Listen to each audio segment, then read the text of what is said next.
राधे राधे दर्शकों, आप सभी का बहुत बहुत स्वागत है इस विशेष कार्यक्रम में और मैं हूं आपके साथ उपेंद्र कौर। दर्शकों, आज इस कार्यक्रम के माध्यम से हवशिव पुराण कथा की विशेष महत्व को समझेंगे और इस विशेष महत्व को समझाने के लिए हमारे साथ स्टूडियो में उपस्थित हुए हैं निरंजनी पंचायती अखाड़ा के वरिष्ठ महामंडलेश्वर आचार्य प्रवर 1008 श्री स्वामी सत्यात्मानंद गिरी जी महाराज, वृंदावन एवं अंबाला हरियाणा से, जो आज हमारे साथ यहाँ पर उपस्थित हुए हैं। तो सबसे पहले महाराज श्री के चरणों की ओर वंदन करते हैं और विशेष विषय पर फिर जानकारी प्राप्त करते हैं। राधे राधे आचार्य श्री, बहुत बहुत स्वागत है आपका। ओम नमः शिवाय। ओम नमः शिवाय। ओम नमः शिवाय। आचार्य श्री, आज इस कार्यक्रम के माध्यम से मैं आपसे जानना चाहूँगी कि जो 14 से 23 नवंबर के बीच में श्री शिव महापुराण कथा का आयोजन खाटू श्याम धाम में होने वाला है, जो राजस्थान में है, उसके बारे में तो मैं आपसे जानना ही चाहूँगी, लेकिन हम यह भी जानते हैं कि उस विशेष आयोजन में 51 कन्याओं का विवाह भी किया जाएगा, सामूहिक विवाह, जो गरीब कन्याएं हैं उनका। इस विषय पर पहले मैं आपसे जानना चाहूँगी और फिर शिव महापुराण कथा की विशेष महत्व को समझेंगे। जी। ओम नमः शिवाय। ओम नमः शिवाय। ओम नमः शिवाय। आप सभी देशवासियों को, भाई बहनों को मेरी तरफ से और मेरे निरंजनी पंचायती अखाड़ा की तरफ से, सारे साधु समाज की तरफ से आप सभी को बहुत बहुत मेरा वंदन, अभिनंदन। देवाधिदेव महादेव की कृपा से, उनकी कृपा के बिना कुछ हो नहीं सकता है और ऐसी स्थिति में उन्हीं की कृपा है, उन्हीं की प्रेरणा है और देवाधिदेव महादेव का ही ये आशीर्वाद है कि उस आशीर्वाद के कारण हमने एक संकल्प कर लिया और संकल्प ये चल रहा है करीब 22 वर्षों से और देश के किसी भी कोने पर हमारा प्रयास रहता है जहाँ पर ऐसे ऐसे भी लोग हैं, हमने ऐसे लोगों से मिले जिनके बच्चे विकलांग होते हैं, तो अपनी बेटी की शादी नहीं कर पाते और विकलांग बेटी को कोई स्वीकार नहीं करता है। अगर बेटा भी वो नेत्र विहीन है तो भी वो बेचारा उसे कोई स्वीकृति नहीं देता है। तो हमारा ये प्रयास रहा अभी तक इतने वर्षों में कि उस बेटी को कोई स्वीकार करे, उस बेटे को भी कोई स्वीकार करे। ऐसे बहुत सारे बच्चों की हम शादियाँ कर चुके हैं अभी तक, जिस बेटी को उठा करके लोगों ने उसके साथ फेरे करवाए, उसका विवाह करवाया और भगवान की कृपा से उसकी गृहस्थी बसी। तो ऐसी पीड़ा को देखकर, ऐसी दयनीय स्थिति को देख करके और ऐसी परेशान बेटियों को देख करके, ऐसे विकलांग बच्चों को देख करके भी हमारे मन में लगता है कि हम इनकी सेवा करें। तो मैं समझता हूँ ये दरिद्र नारायण है और दरिद्र नारायण की सेवा भगवान की सेवा है, इसलिए भगवान सब में है। लेकिन आज जब घर में गरीबी होती है, हमारे बच्चे होते हैं, हम उनका विवाह नहीं कर पाते हैं, बेटे भी सक्षम नहीं है कि वो अच्छे घर में शादी करवा सके या कोई अच्छा परिवार उनका घर बसा सके, ऐसी सारी परेशानियों को देखकर, इन सारी परिस्थितियों को देख करके हमारा प्रयास रहता है कि उन लोगों को सहारा दिया जाए। सहारा तो परमात्मा देता है, हम तो नहीं दे सकते, लेकिन वो भी हमारे हृदय में विराजमान है और वो जो हृदय में विराजमान है वो प्रेरणा देता है कि आप ऐसा कार्य करो। उसके लिए मुझे बार बार प्रेरणा मिलती रहती है कि कोई ऐसा कार्य ऐसी जगह पर किया जाए, धाम भी हो, तीर्थ भी हो, संतों का आशीर्वाद भी मिले। तो ये प्रयास में हरिद्वार, जब कोरोना काल था, कुंभ मेला था, तब वहाँ किसी को जाने की परमिशन नहीं थी, कोई जा नहीं सकता था, लेकिन फिर भी हमने संकल्प कर लिया कि कुंभ मेले में भी गरीब बेटियों की शादी की जाए। कोरोना काल था वो, उस समय लोगों को बाहर निकलना बहुत मुश्किल था, लेकिन उसके बाद भी महादेव ने ऐसी कृपा की, एक ही कृपा करने वाले हैं, वो है देवाधिदेव महादेव। उन्होंने कृपा की और कृपा की तो हमने 1.5 महीने तक हरिद्वार कुंभ मेले में भंडारे की व्यवस्था की, नित्य प्रति सभी को भोजन देते थे, कोई भी आए। और अंत में फिर हमने वहाँ पर भी 21 बेटियों का विवाह किया उस कोरोना काल में और वो बेटियाँ अभी तक सुखी है। हमारा अभिप्राय है कि ये सब करने के लिए जो भी हो रहा है हम करने लायक नहीं है। करण करावण आप ही हार, करने वाला भी परमात्मा है, कराने वाला भी देवादिदेव महादेव है। हम तो केवल निमित्त बने हैं। निमित्त तो किसी न किसी को बनना पड़ता है और निमित्त परमात्मा बनाता है। और मैं तो यही कहूँगा, खाटू श्याम राजस्थान में जा करके हमने इस विचार से नहीं वहाँ पर कार्यक्रम रखा कि हमें कोई जाने, या हमने इसलिए संकल्प नहीं किया कि दादा के चरणों में हमें लोग पहचाने या हमारी कोई पहचान बने। हमारा तो सेवा ही हमारा धर्म है, परम धर्म है, वो है सेवा का धर्म। ऐसी स्थिति में हमने संकल्प कर लिया, एक बार दर्शन किया पूज्य दादा श्री श्याम जी महाराज का। और राजस्थान में जो सबसे बड़ा स्थान है, यूँ तो पूरे देश में शहरों में सब जगह मंदिर बनाए जा रहे हैं, और जहाँ जहाँ भी मंदिर बनाए जा रहे हैं वहाँ लोगों की मनोकामनाएं पूरी होती है, लोगों की भीड़ होती है, ये निश्चित है। आज व्यक्ति बहुत परेशान है, व्यक्ति की बहुत आकांक्षाएं, कामनाएं। जिसके घर में 4 बेटियां हो जाएं, वह बेचारा दिन भर दिहाड़ी लगाता है, दिन भर काम करता है, मिट्टी उठाता है, फेंकता है, दिन भर लगा रहता है, कब कहीं जा कर के उसको 500 रुपये मिलते दिन भर में। लेकिन कल्पना करिए कि वो फिर भी हिम्मत से चलता रहता है और अपने बच्चों को रोटी देता है, उन्हें कपड़े भी देता है, अपना घर भी चलाता है। लेकिन उन लोगों को बैठ कर के कभी सोचना चाहिए, जैसे मैं बैठ कर कभी चिंतन करता हूँ, कभी दुखी भी होता हूँ, परेशान भी होता हूँ, कि परोपकाराय सताम विभूतयः, ये तो हमने बहुत पहले पढ़ा था कि पेड़ कभी अपना फल नहीं खाते, नदी अपना जल नहीं पीती। पिबन्त नद्या स्वयमेव नाभा स्वयं न खादन्ति फलानि वृक्षा नादन्ति सस्यम खलु वारिवाह परोपकाराय सताम विभूतया। परोपकार के लिए ही संत का अवतार होता है, जन्म होता है। इसलिए वृक्ष स्वयं अपने फल नहीं खाते, नदी अपना जल कभी नहीं पीती, इसलिए उसका नाम है नदिया। किसी ने पूछा तुम तो सबको पानी देती हो, गरीब अमीर पशु सबको पानी देती हो, हिंसा अहिंसात्मक सबको पानी देती हो, लेकिन नदी ने एक ही जवाब दिया, मेरा नाम है नदिया, न दिया। अर्थात वो बोलती मैंने किसी को कुछ भी नहीं दिया। लोग बोलते तुमने दिया, लेकिन आज वो भी अच्छे लोग हैं, वो दानी लोग अच्छे जो अपने नाम के लिए देते। ह्रिया देयम श्रिया देयम व्रिया देयम, जो भी दान देता, दान में कम कलयुगे, कलयुग में दान अगर आप अपने नाम के लिए देते हो कि मेरे नाम का प्रचार हो तो भी दान दो। अगर आपको लगे कि भगवान ने मुझे संपत्ति दी है तो इसके कारण भी भगवान का उपकार समझिए कि भगवान ने सब कुछ दिया, इतनी संपत्ति दी कि आपको पता खुद नहीं है कि कितना परमात्मा ने दिया, लेकिन भगवान ही देने वाला, तो इसलिए भी दो कि भगवान ने दिया। कहीं भी दो, किसी जगह भी दो, कहीं भी किसी को भोजन दो, कहीं भी कुछ उपकार करो, चाहे स्कूल में करो, चाहे गरीब लोगों के लिए, कहीं भी करो। इसलिए मैं तो एक ही आपके सामने भाव, ये जो हृदय में एक संकल्प है वो लेकर चला हूँ कि कहीं भी जहाँ भी पुण्य तीर्थ हो वहाँ पर ऐसा भी कार्य किया जाए जिससे गरीबों के घर बच सके। हालांकि भगवान की ही कृपा से भगवान ने सबको भेज रखा है, सबको ड्यूटी लगा रखी है कि आप ये काम करिए। तो मैं समझता हूँ भगवान ने मुझ सन्यासी को ये सेवा दे रखी है, और उस सेवा में वो व्यक्ति अच्छा है जो अपने से निकाल कर वो किसी की सेवा में देता है, किसी गरीब बेटी के रूप में उसकी सेवा करता है। मैं समझता हूँ ये भी बड़ी सद्भाग्य की बात है। ये भी दान अच्छा है कि आप कम से कम वहाँ पर दे रहे हो जहाँ जरूरत है। लेकिन दुखद ये है पूरे देश में कि लोग वहाँ देते जो पहले का खर्च नहीं हो रहा, उसके बाद भी वो वहाँ पर दिए जा रहे हैं, तो दिए जा रहे हैं। लेकिन ऐसी जगह देना सीखो कि देने के बाद आपका दिया जाए। इसलिए मैं तो सबसे निवेदन करता हूँ पूरे देश के लोगों से, आप आइए, मैं खाटू श्याम आपको आमंत्रित करता हूँ राजस्थान में। इसलिए बाबा के चरणों में आकर के आप खुद आकर लंगर चलाइए, सेवा दीजिए, वहाँ जाकर खुद अपने हाथों से खिलाइए। क्योंकि जब बाबा सुन रहे हैं और वो देख रहे हैं, और एक हिंदुओं का अच्छा तीर्थ बन गया जहाँ पर बहुत कई घंटे तक लोगों को खड़ा होना पड़ता है, और बाबा सब पर कृपा करते हैं। इसलिए हमने निश्चित कर लिया 14 नवंबर से 23 नवंबर 2025 लगातार 9 दिन तक शिव महापुराण कथा होगी, और तत्पश्चात उसके बाद बेटियों का विवाह संस्कार किया जाएगा। और कोशिश हमारी रहेगी एक भी बेटी को ये महसूस ना हो कि वाकई ऐसे पंडाल पर मेरी शादी की जा रही है, लोग मुझे क्या कहेंगे, तू गरीब होकर के जाकर के वहाँ शादी करवाई। ये तो धाम है, ये तीर्थ है, और उन बेटियों को ये सोचना चाहिए कि हमारा सौभाग्य है कि संतों के हाथों से आपका विवाह संस्कार किया जा रहा है। उन बेटों को खुशी होनी चाहिए कि धाम में हमारी शादी हो रही है, और संतों के बीच में जहाँ पर बहुत सारे संत महापुरुष देश के आएंगे और वो सब उन बच्चों के सिर पर हाथ रखेंगे। तो ये इतना बड़ा सौभाग्य किसी अमीर को भी नहीं मिल सकता, और किसी और प्राणी को भी नहीं मिल सकता जो उन बेटियों को आशीष मिलेगा। इसलिए मेरे बंधुओं,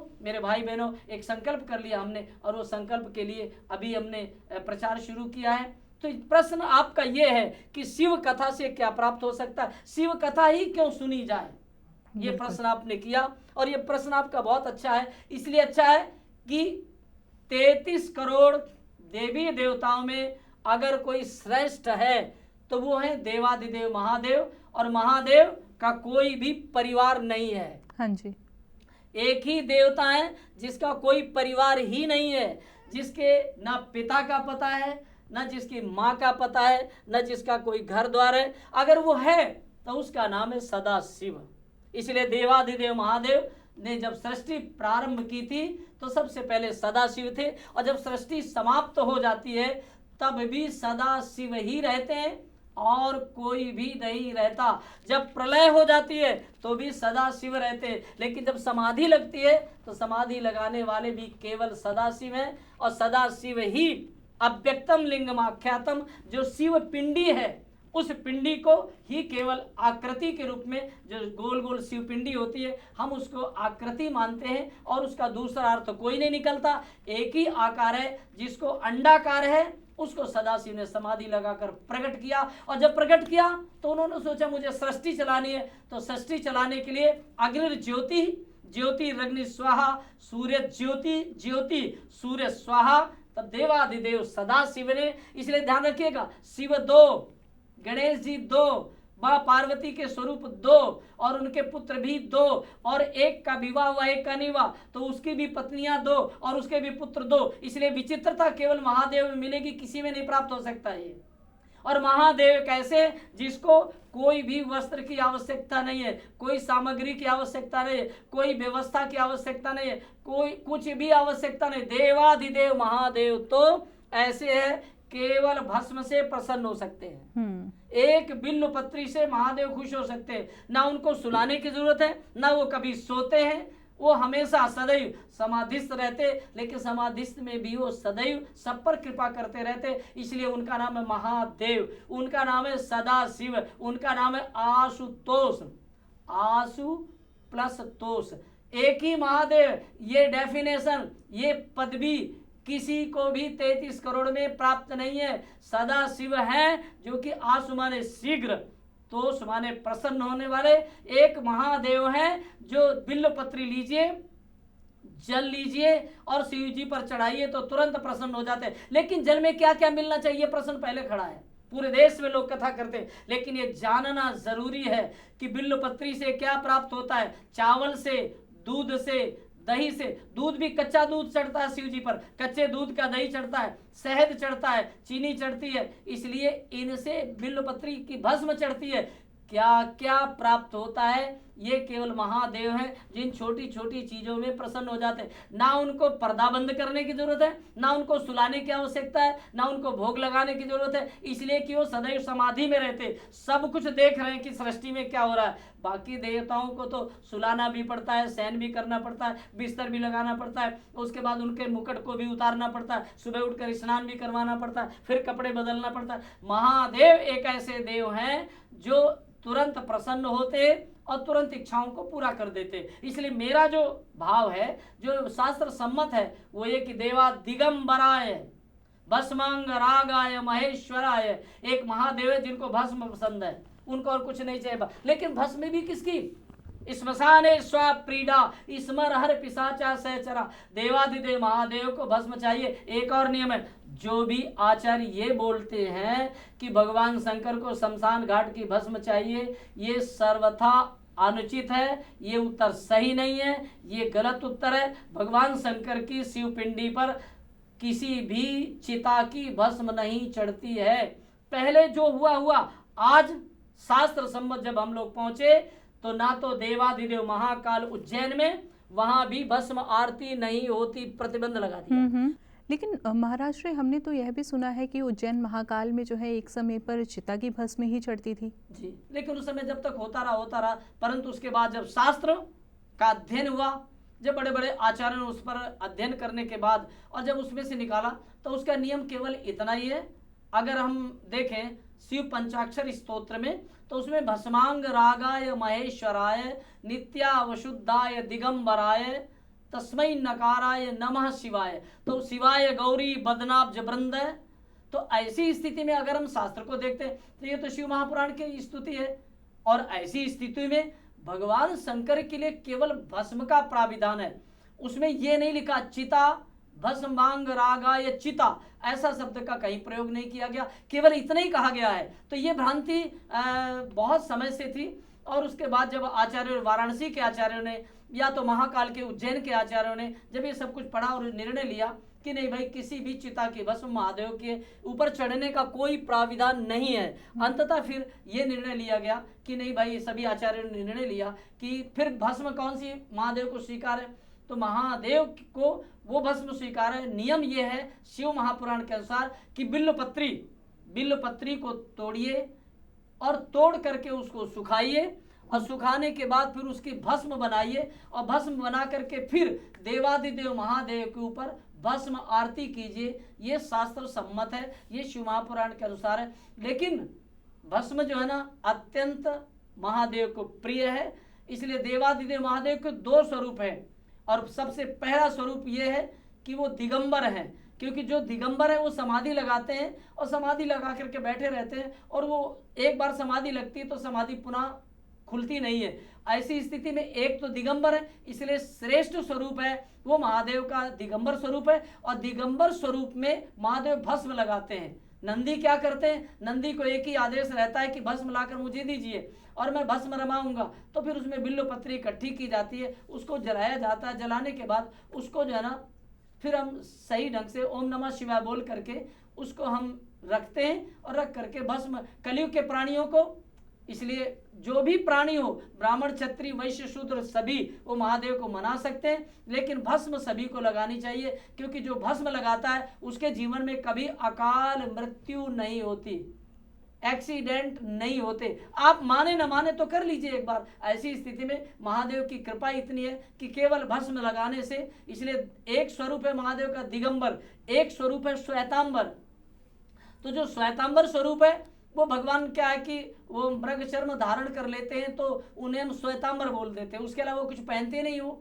लेकिन देवादिदेव महादेव जब अपने आसन, सिद्ध आसन पे बैठ जाते हैं या समाधि लगा लेते हैं, तब देवादिदेव महादेव दिगंबर रहते हैं। इसलिए देवादिदेव महादेव ही एक ऐसे देव हैं जिन्हें भस्म की आवश्यकता होती है। इसलिए एक चीज महादेव पर नहीं चढ़ती है, महादेव पर बहुत सारी चीजें चढ़ती है। मैं उस पर निवेदन फिर आपसे आगे करूंगा, परंतु आज इतना ही कहूंगा कि कुछ भी करने को न मिले, एक महादेव सुबह उठिए और महादेव के या तो 12 ज्योतिर्लिंग है, और 12 ज्योतिर्लिंग के नाम को आप 12 बार उच्चारण करिए, एक एक शिवपीठ को। अगर वो भी आपको याद नहीं है तो फिर क्या करिए, फिर गणेश जी को मनाइए, भगवान शंकर के सुपुत्र श्री गणेश जी को। इसलिए गणेश जी 2 हैं, एक गणेश जी वो हैं आदि गणेश, जो भगवान शंकर के विवाह पर विराजमान थे, आदि गणेश। इसलिए वो शिव जी के अपने पिता की शादी में पुत्र विराजमान थे, वो है आदि गणेश। लेकिन दूसरे गणेश जी कौन है, जिन्हें मां पार्वती ने प्रकट किया, इस विषय को मैं आने वाले समय में बताऊंगा। इसलिए गणेश जी सबसे, आज कलयुग में अगर किसी को वरदान प्राप्त है तो केवल गणेश जी को वरदान प्राप्त है कि संसार में कलयुग में जितने भी कार्य हैं वो गणेश जी के बिना प्रारंभ नहीं होगा। इसलिए जब भी हम कोई कार्य करते हैं, या हम प्रतिष्ठा करते हैं, या रुद्राभिषेक करते हैं, या कन्या विवाह करते हैं, तो सबसे पहले गौरी गणेश की प्रतिष्ठा होती है, तभी कोई कार्य प्रारंभ होता है। ये किसने वरदान दिया, ये माँ पार्वती ने दिया। तो ये बहुत लंबा विषय गणेश जी का। गणेश जी का जन्म कैसे हुआ, गणेश जी कैसे, इसलिए गणेश जी का जन्म किसने किया, माँ पार्वती ने प्रकट किया, जन्म नहीं हुआ। इसलिए कार्तिकेय भगवान का भी जन्म नहीं हुआ। भगवान शंकर के 2 पुत्र हैं, एक भी पुत्र का जन्म नहीं हुआ। माँ भगवती ने पुण्यक व्रत किया, भगवान विष्णु को मनाया। ये विषय मैं फिर किसी दिन उठाऊंगा, अभी आज इतना ही कहूंगा। या तो गणेश जी के जो नाम है उनको याद करिए, 12 तानि नामानि प्रातः उत्थाय, सुबह उठते ही ना स्नान की जरूरत है, ना कुछ करने की जरूरत है, आप पवित्र हैं, अपने बिस्तर से उठे। अगर हर समस्या को सुधारना चाहते, हर घर की परेशानी को दूर करना चाहते, तो गणेश जी के 12 नाम बोलिए। मैं फिर अगले में चर्चा करूंगा कि भगवान शंकर के 12 नाम कौन से और गणेश जी के 12 नाम कौन से। तो सुबह उठिए, आपको धन चाहिए, आपको बीमारी से बचना है, आप घर पूरा धन से परिपूर्ण हो जाए तो कुछ मत करिए। अगर आरती करने का समय नहीं, पूजा करने का समय नहीं, मंदिर में जाने का समय नहीं, तो मेरे प्रयोग से या जो मैंने पाया वो ये है कि आप गणेश जी के 12 नाम सुबह उठकर बोल दीजिए। अब बोल देने के बाद आप अपनी दिनचर्या प्रारंभ कर दीजिए, करके देख लीजिए, आपके जीवन में कोई कठिनाई, कोई परेशानी नहीं आएगी। ये वरदान किसने दिया? सभी देवताओं ने दिया गणेश जी को कलयुग के लिए। माँ पार्वती ने वरदान दिया, भगवान शंकर ने भी वरदान दिया। लेकिन इतना भयंकर युद्ध हुआ, अगर महादेव का किसी के साथ युद्ध हुआ जिसमें सारी सेना हार गई, वो केवल गणेश जी हैं। इसलिए गणेश जी को प्रकट करने वाली माँ पार्वती है। इसलिए मैं निवेदन आपसे ये करना चाहता हूं कि देवाधिदेव महादेव को मनाइए। अब प्रश्न ये खड़ा हो जाता है कि महादेव को घर में रखना चाहिए कि नहीं रखना चाहिए। महादेव को अगर घर में रखना चाहते हो तो एक शिवपिंडी रखिए। शिवपिंडी भी कितनी तरह की होती है वो मैं आगे आपसे चर्चा करूंगा। शिवपिंडी एक पारद शिवपिंडी होती है और एक स्फटिक शिवपिंडी होती है और एक मिट्टी का पार्थिव शिवपिंडी होती है। इसलिए पार्थिव शिवलिंग को, शिवपिंडी को दिन भर पूजा कर सकते हैं, शाम होते ही जल में प्रवाहित करना आवश्यक है। ये बहुत सारे नियम जुड़े, लेकिन घर में कितने रख सकते हैं? गृहस्थी को चाहिए केवल एक शिवपिंडी रखिए, एक से अधिक गृहस्थी को रखने का कोई प्राविधान नहीं है। लेकिन अब कोई सन्यासी है मेरा जैसा, तो क्या करे?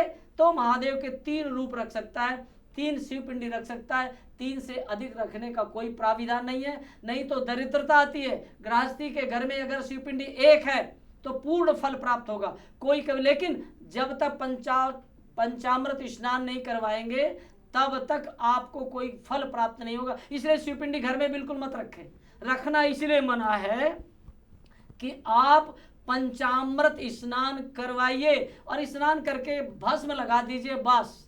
ये पूजा 1 मिनट की है या 2 मिनट की, खूब रखिए, आप प्रसन्नता से रखिए। सबसे श्रेष्ठ कौन है वो मैं आपको आगे बताऊंगा और दिखाऊंगा भी। सबसे श्रेष्ठ है पारद शिवपिंडी, जिसको रख करके आप घर में रख सकते हैं और महादेव को खुद मना सकते हैं। लेकिन कई कई घरों में 4-4, 6-6, 5-5, 7-7 शिवपिंडी रखी हुई है। इसलिए वो महादेव को प्रार्थना करें, कृपा वो एक से ही करते हैं, अधिक रखने का कोई प्राविधान नहीं। अगर आपको कोई और संदेह खड़ा होता है तो आप हमें कॉल करें, आप प्रश्न कर सकते हैं, आप चर्चा कर सकते हैं, इस विषय पर पूछ सकते हैं। इस विषय में कुछ आपका लगता नहीं है। इसलिए देवाधिदेव महादेव पहले सदाशिव है और उसके बाद शिव है।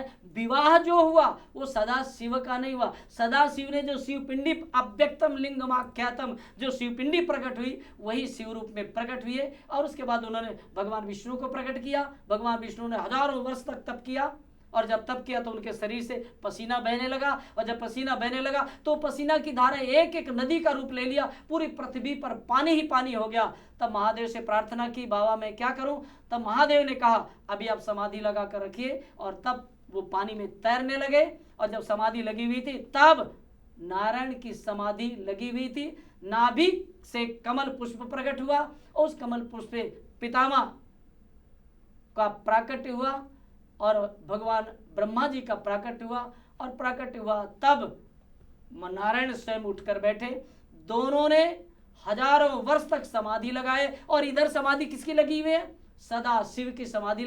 2 समाधियां हैं, याद ध्यान रखिएगा। एक समाधि सदा शिव की है, दूसरी समाधि ब्रह्मा जी की है और विष्णु की है। जो लोग ये बोलते हैं, पूरे देश में लोग बोलते हैं शिवरात्रि को भगवान शंकर का विवाह हुआ था, मैं बोलता हूँ शिव महापुराण के अनुसार भगवान शंकर का विवाह शिवरात्रि को नहीं हुआ। आप जो मर्जी बोलते रहो, आपको बोलने के लिए कौन रोक सकता है? लेकिन पूरे देश में यही रहता है कि आज बाबा का विवाह का दिन है। नहीं, ऐसा नहीं है। वो दिन जो शिवरात्रा अहोरात्रम, वो भगवान का एक सुंदर दिन है, सुंदर रात्रि है, जिसमें महादेव की 4 प्रहर की पूजा करें। महादेव प्रसन्न होते हैं, पूरी इच्छाओं को पूरा करते हैं और एक रात्रि की पूजा पूरे वर्ष, उसका वर्ष मेकम फलम, पूरे वर्ष फल प्राप्त होता है। लेकिन है क्या प्रश्न? प्रश्न ये है कि शिवरात्रि को देवाधिदेव महादेव का विवाह नहीं हुआ, तो फिर क्या हुआ? तो आप हमसे बात करिए, फिर आपको तो सुननी पड़ेगी। इसलिए सुननी पड़ेगी, जब ब्रह्मा जी ने समाधि लगाई, भगवान विष्णु ने समाधि लगाई, शिवरात्रि के दिन ही महादेव के समक्ष इन दोनों देवताओं की समाधि टूटी। तब दोनों ने प्रणाम किया, बाबा ने खूब आशीर्वाद दिया, आपने सृष्टि की संरचना करनी है, आपने उसको चलाना है, ये आदेश दे दिया। लेकिन एक और उत्तर है। उत्तर वो है कि माँ भगवती पार्वती ने जब हजारों वर्ष तक तप किया, केवल बिल्व पत्री खाकर, केवल हवा ग्रहण करके, केवल जल ग्रहण करके माँ पार्वती ने भगवान शंकर को मनाया। और जब भगवान शंकर को मनाया तो कब प्रकट हुए? जब तपस्या पूर्ण हुई महादेव को मनाने की, वो दिन भी शिवरात्रि का दिन था। उस दिन भी माँ पार्वती को देवाधिदेव महादेव प्राप्त हुए थे। महादेव को प्राप्त किया था, इसलिए दो ही उत्तर बनते हैं, दूसरे तीसरा उत्तर कोई नहीं बनता। अब प्रश्न खड़ा होता कि खाटू श्याम धाम में, राजस्थान में हमने शिव कथा का क्यों निर्णय कर लिया? हमने इसलिए निर्णय कर लिया कि एक बहुत पवित्र धाम है और वहाँ पर ये शिव कथा बाबा के चरणों में की जाए, सारे समाज का कल्याण हो, पूरे देश का कल्याण हो और विशेष करके राजस्थान के भक्तों का कल्याण। क्योंकि जहाँ शिव कथा होती है वहाँ एक एक कण पवित्र हो जाता है। जो लोग शिव कथा सुनते हैं, शिवलोकम मवाप्नोति, 9 दिन की कथा सुनने के बाद उन्हें शिवधाम प्राप्त होता है, उनको मोक्ष होता है और उनको भगवान शिव के चरणों में जब जी जाते हैं, शरीर तो सबका छूटेगा, तो जब भी हम जाते हैं तो शिवलोकम मवाप्नोति, शिव महापुराण की प्रामाणिकता, जो शिव कथा 9 दिन सूखता है, 9 दिन की कथा सुनने के बाद उसे शिवधाम मिलता। इसलिए ये सौभाग्य की बात है, ये प्रसन्नता की बात है मेरे लिए भी कि श्री खाटू श्याम धाम राजस्थान में 51 बेटियों का विवाह भी होगा। वो बेटियों पर माँ पार्वती कृपा करेगी, माँ सती कृपा करेगी, माँ भगवान देवाधिदेव महादेव कृपा करेंगे। इसलिए ये एक सौभाग्य की बात है कि वहाँ पर श्री श्याम धाम में शिव कथा चलेगी और नित्य प्रति रुद्राभिषेक होगा। नित्य प्रति मिट्टी के पार्थिव शिवलिंग बनेंगे, शिवपिंडी बनेगी, रोज रुद्राभिषेक होगा। आचार्य ब्राह्मणों के द्वारा, रुद्राष्टाध्यायी के द्वारा वहां पर आप यजमान बन सकते हैं, आकर 9 दिन रह सकते हैं। रोज रुद्राभिषेक करिए और रोज आकर के आप शिव कथा सुनिए। इसलिए शिवलोकम मवाप्नोति, अगर शिवधाम चाहिए, मोक्ष चाहिए तो शिव जी की शरण में जाना ही पड़ेगा। एक महादेव हैं जो तुरंत प्रसन्न होते और देवता प्रसन्न नहीं होते, तो वो हम सब पर प्रसन्न हो, मुझ पर भी प्रसन्न हो। आप जितने लोग सुन रहे हैं इस विषय को, उन पर भी कृपा मिले, उनका भी मोक्ष हो, और कुछ ना हो तो हम कहते हैं उनके सारे दुख दूर हो, उनके सारे कष्ट दूर हो। वो महादेव केवल कर सकते हैं और कोई नहीं कर सकता। इसलिए हमने निर्णय ये ले लिया कि ये शिव कथा खाटू श्याम धाम राजस्थान में की जाए। तो ऐसी स्थिति में हम शिव जी को मनाएंगे पूरे 9 दिन तक और रोज रुद्राभिषेक करेंगे और सबके कल्याण की कामना करेंगे। तो बिल्कुल दर्शकों, आज इस कार्यक्रम के माध्यम से बहुत ही विशेष चर्चा हुई और इसके साथ साथ ही कार्यक्रम के अंत में मैं आपसे यही बात कहना चाहूँगी कि जो 14 से 23 नवंबर के बीच में कथा का आयोजन होने जा रहा है, श्री शिव महापुराण कथा का आयोजन होने जा रहा है श्री खाटू श्याम धाम में जो राजस्थान में है, और वहाँ पर जो है 51 कन्याओं का विवाह भी किया जाएगा, सामूहिक विवाह का आयोजन किया जाएगा, जहां पर गरीब कन्याओं का विवाह होगा महाराज के सानिध्य में, जिसमें आप भी बढ़ चढ़कर अपना सहयोग दे सकते हैं स्वेच्छा से। तो यदि आप सहयोग प्रदान करना चाहते हैं तो ऐसे में दिए गए नंबर्स पर आप कांटेक्ट कर सकते हैं, अधिक जानकारी प्राप्त कर सकते हैं। और इसी के साथ साथ महाराज आज इस कार्यक्रम के माध्यम से बहुत ही सुंदर चर्चा हुई और ऐसे में कार्यक्रम की अगली श्रृंखला में मैं आपसे अपनी और जिज्ञासाओं का समाधान जानना चाहूंगी। जैसे कि आज आपने इस कार्यक्रम में बताया कि 2 पार्वती हैं, 2 गणेश जी हैं, 2 कार्तिकेय जी हैं, इस विषय पर मैं आपसे जानना चाहूंगी कार्यक्रम की अगली श्रृंखला में। तब तक के लिए आपने अपना कीमती समय दिया, आपका बहुत बहुत धन्यवाद। ओम नमः शिवाय।